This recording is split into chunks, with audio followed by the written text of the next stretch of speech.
Shakespeare wrote, "Tomorrow and tomorrow and tomorrow creeps in this petty pace from day to day to the last syllable of recorded time." Not something we could ever say about our last year here in Bootham School. And now that it is time to reflect on this year's events, I think when I look back, I am more inclined to quote Winnie the Pooh. "We didn't realise we were making memories, we were just having fun." And what memories and fun we have had. Another year where we have seen our school go from strength to strength, with the largest number of college students, 178 this year. Bootham voted in the 300 highest achieving schools in the UK and identified by the passing geese as a perfect stopover during migration. And all of this under the leadership of Chris Jeffrey, our new headmaster. However, Chris has not been the only change to our team here at Bootham. As always at this time of year, we take stock and remember that we've already said bye to some beloved friends. Jane Peake, our former Director of Marketing, for 20 years, left Bootham last October along with Andy Woodland, the school bursar, who left at Christmas. We also said goodbye to Julie Barker, our junior common room supervisor, who was always a helping hand during our younger years. Some say she has left to forge a table tennis career after all the practice she had. And also to Rachel Antle, one of our art teachers who'd been at Bootham for 18 years. This term, we have also said goodbye to Sheila Banks, the much-loved chemistry technician, who I'm sure many of the teachers will thank for preparing so many lessons. Our statisticians have told us that she has prepared roughly 26,556 practicals during her 14 years at the school. We also say goodbye to Kerry Harrer, who has been part of the Lodge team for 18 years, and at the end of the term, we'll be saying goodbye to our wonderful ResGrad team, Alison Pulleen, part of the curriculum support team, and Craig Haggart, the DT teacher. With people leaving Bootham, we also have to take the opportunity to welcome many new faces to our community. As I mentioned earlier, we have had the pleasure of welcoming Chris Jeffrey, who no one can say a bad word about. He had no troubles grasping Bootham's ethos, and everyone was particularly impressed, even if slightly creeped out, with how he managed to learn everyone's names within his first few weeks at the school. It was a shame that we only had a year at Bootham with him, but we have no doubt that Bootham will thrive under his leadership. We would also like to congratulate Kirsten Cooper on the birth of her beautiful baby, Erin Grace, and also Ben Coxon, whose wife gave birth to George Benjamin earlier in the year. Let's hope he is not blessed with your footballing skills, though, Ben. We will also be welcoming the new head Reeves team. We are passing on to Tom Widgery, Beth Glover, Rolf Marr and Hannah Long, and we wish them every success next year and know they will do a fantastic job. We would also like to take a moment to thank James and Janet for being such wonderful Deputy Head Reeves over the course of the year. It's not just been changes in the personnel department. We've also seen the introduction of keycards, leading to much despair within the staff, as it seems to be students' new favourite excuse for being late. There have also been changes in the dining hall, leading to outcry amongst the community. The abolishment of juice was a main talking point. However, luckily it didn't cause as much chaos as when white bread was banned. Chris's introduction has also seen the minimalisation of mobile phones in corridors and in the dining hall to provoke more conversation. This even led to Claudia having her phone confiscated during our weekly lunch with Suzanne. Mobile phones were not the only change led by Chris, though. Whilst over the last few years, Jonathan Taylor, or should we say JTMBE, introduced a new music and art block, new toilet blocks, and refurb of the DT block, Chris was able to make the most of the little JT left him to spend by working with the school council to fund new outside table tennis tables. It was one table tennis table, Claudia? The school council have really enjoyed working with Chris, though, and were also busy supporting the Syrian refugee crisis with the Life Bag initiative run by Flora Bowen and Jamie Burrell, working closely with the Mount School. transporting bags containing food, clothing, medical supplies, a whistle, writing materials, and some form of entertainment to make a difference to young and vulnerable lives in that terrible conflict zone. This was something we all felt very passionate about, and the work epitomises our Quaker ethos and values, as described by Isaac Pennington, an early Quaker. Our life is love, bearing with one another, praying for one another, and helping one another. But Tom, there have been many other events outside of the school council.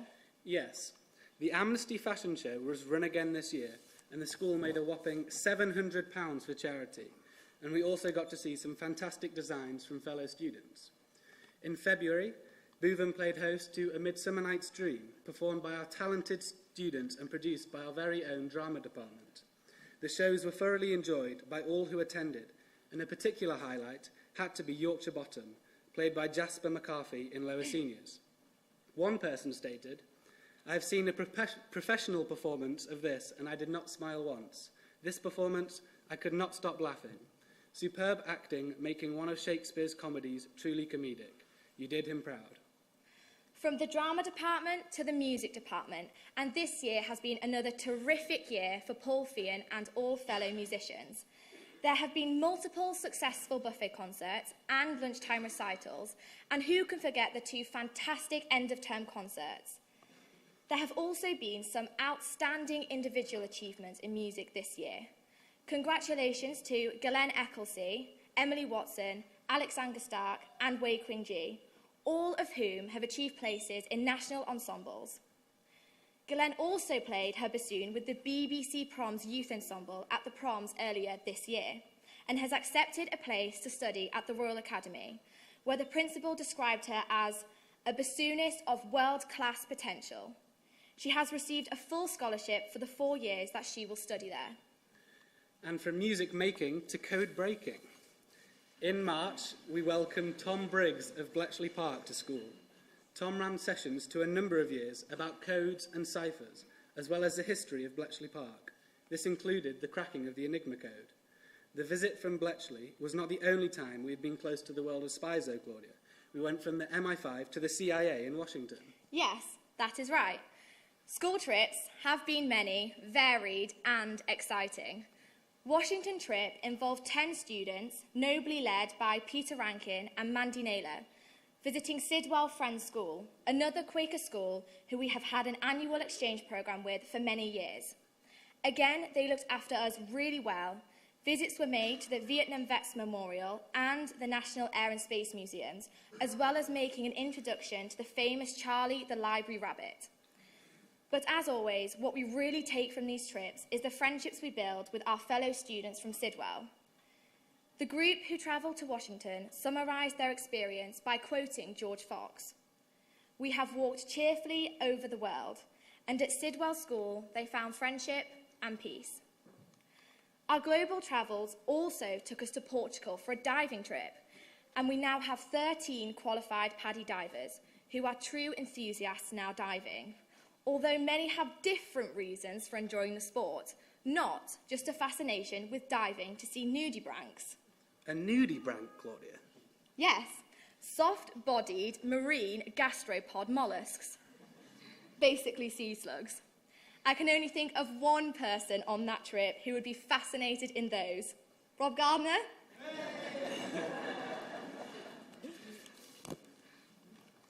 Other trips include College 2 English literature students visiting Dublin to support their studies of Yeats and Sebastian Barry, lower and upper senior students going to Spain for intensive Spanish language lessons, and they also managed to immerse themselves fully in the local culture and tourist attractions.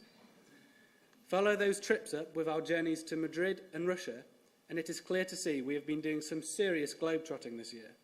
It is great to see the spirit of adventure and travel amongst us all. I think, apart from Chris, not attending the pilgrimage this year, tactfully avoiding the strenuous climb up Pendle Hill, most of us have been out and about. Whilst Pendle Hill is not an achievement for our new head yet, there have been many achievements this year for our school to be proud of. Francesca Mitten and Milo Gilderdale McMullen won York Civics Trust public speaking competition in November against 8 worthy teams from other schools, with their piece on 2 hours in York is a waste of time, explaining how 2 hours in York is not enough time to see everything the city has to offer. The judges said their piece included everything they were looking for in abundance. It had theatre, comedy, clarity, intelligent content, and well-argued points. Above all, it was the teamwork shown between them that really impressed the audience and judges. Earlier this year, 4 Bootham students, Francesca Mitten, Emily Watson, Henry Elzome and Sammy Johnson, took part in the York Rotary Club Technology Tournament. 35 teams attended from North Yorkshire. Our students were asked to imagine they were a team of engineers who were required to design and build a launcher to fire a space capsule. In an exciting and nerve-wracking day, our students won first prize in their age group. Next stop, Mars. Last summer, James Haynes and Harvey Lyon, both College 1 students, were awarded National Arkwright Engineering Scholarships. These scholarships support 16 to 18-year-old students during the final 2 years of their school studies. The scholarships are awarded to only the highest potential students across the country who show promise to be future leaders in the engineering profession. James and Harvey were selected from over 1,400 applicants following a rigorous selection process. Arkwright Engineering Scholarships are awarded annually, and recipients have gone on to become CEOs of their own companies, industry directors, and leading academics. No pressure then, boys. And it seems James Haynes can't get a break around here. What do you do if you can't find a good GCSE revision guide for your favourite subject? Well, if you're a Bootham student, you don't just accept second best, you sit down and write your own. That's just what James and fellow astronomy GCSE student Tom Gray have done. Tom also deserves another mention, as he has been nominated as Clerk to School Council for next year. Thinking of the GCSE guide for astronomy on the subject of stars, we certainly have had some sports stars this year. Sports Day earlier this week was a great opportunity for all students to perform on both track and field. But the winners of Sports Day, with Furbank taking the winners' podium for the 3rd year running, is as predictable as Alison's Friday lengthy chronicle on the travails of Bootham sport teams. So, let's reflect on the honours, shall we? Athletics. 39 Bootham pupils competed in the York City Athletics Finals on Thursday, having qualified due to their performances in earlier rounds. There were some superb performances and the standards were high. Our athletes did really well, with 8 becoming city champions, 11 earning second places and 2 earning third places. Notable athletics records have also been set. 800-metre records were smashed by Harry Loseby and Lucy Glover, plus the 1,500-metre by Angus Macmillan. Under-13 cricketers won the league. Under-13 basketballs became North Yorkshire champions. In cross-country, the intermediate boys finished second in the City of York. Swimming, boys second place in the 4x50-metre freestyle final at the John Parry Relays in Clitheroe. Netball, girls finished second in the under-13 league, and the under-15 just missed out on top spot in their league, finishing runners-up. And the famous college versus College 1 football match ended in a 2-all draw. Thanks to a last-minute Tom Williams equaliser. Congratulations must also go to Angus Macmillan and Stella Cross, who have both had individual success in cross-country at a national level this year. Georgia Haynes was also listed as a reserve for the Cadet GB squad for a competition in Copenhagen, having already competed in the GB team in Germany last year. So, quite a haul of achievements where we have not shown much charity to those teams we have beaten. But Tom, there have been many areas where we have been very charitable, right? Bootham has become renowned for the charity work our students get involved in, and this year has been no different. The Great Bootham Bake Off was hosted earlier in the year, and amid speculation that the Great Bootham Bake Off was going to be taking place of the Great British Bake Off on BBC, the contestants still managed to perform fantastically. Some of you may have also noticed the tubes of pennies in reception. This is part of the initiative labelled Loose Change to Loosen Chains and is focused on raising money to help challenge and overcome modern-day slavery. Mark Robinson has set an ambitious but not impossible aim of raising 1 million coins, and we nearly made it. Our charity of the term has been Oxfam, and together with 3 bake sales and a decades-themed uniform day, we have raised £330, and the smoothie bar has also had another fantastic year, raising £1,100 for a school in India. A huge well done to all those involved. So, our reflection and memories soon draw to a close, but it would be remiss to end without saying a very special goodbye, which we wanted to save until the end. It is with great sadness that we say goodbye to Suzanne Hall, our deputy head. So much to say in such a short time about the legacy Suzanne leaves behind. Well, certainly some time to reflect on. After teaching in the USA, Suzanne joined the school in September of 1999, which was when most of us were born. Her first role was to provide maternity cover for Emma Glover, who was pregnant with Beth Glover at the time, so growing the future head Reeves at an early stage. In September 2000, she was appointed a full-time post as an English teacher, 2007 assistant head in teaching and learning, and September 2012 post of deputy head. JT has described Suzanne as a very committed teacher who has often spent several days of her vacation preparing A-level texts, often in quite exotic locations, including the Bodleian Library. Suzanne was so organised and structured that JT would often wonder if he was actually the headmaster. He did say that if he was not such a shy, retreating wallflower, there could easily have been a small power struggle. Her talent for teaching obviously was the key to her career progression, but that talent also manifests in many unusual ways. Apparently, she can manage the weather. During one staff meeting, her colleagues were lamenting the fall of snow, and as Suzanne looked out of the window, the snow stopped immediately, promoting one colleague to comment, "Gosh, to have such power." Which is why she was able to ban snow at Bootham School. Legend has it that she cast the smell to ban snowballing in the playground, but banned snow instead by mistake. Since then, it has only snowed for a day at school. But there is more to Suzanne than being a wizard of spells or genius teacher. She also has a racy side.